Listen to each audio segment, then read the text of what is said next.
Hi, I'm Dan from Evotech Performance, and today we're looking at the bolt making machines. So in 2019 we started manufacturing our own bolts. The reason we started doing that was because the quality of the bolting bolts was so poor that it didn't match the actual quality of the products that we were producing. We had to invest in a brand new machine, which is these sliding head citizen lathes. We've got two at the moment, and we've got a third one coming. There's two types of lathes. There's a traditional lathe, which is more of a turret lathe, where the tools would actually move into the material. Whereas on a sliding head lathe, although it's still a rotary lathe where it spins the material, the actual material is pushed into a static tool, which makes the machine very, very rigid and very, very precise. So one of the advantages of making our own bolts means that we can apply specific lengths to the bolt. So for instance, if we needed a 61mm long bolt, we can make exactly that part.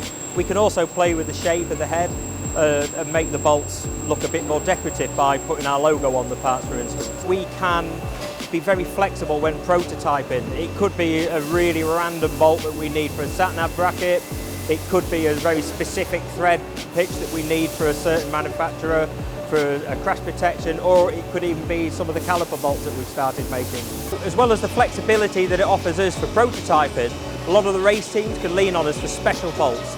An extreme case of this are some of these smaller bolts here for the 810 BMW team, which holds various parts, very bespoke to their dimensions. And then the other extreme is something like a Swingarm Spindle, which is made for the McAMS Martrain Yamaha Danny Kent bike. So that will be holding his swing arm in place.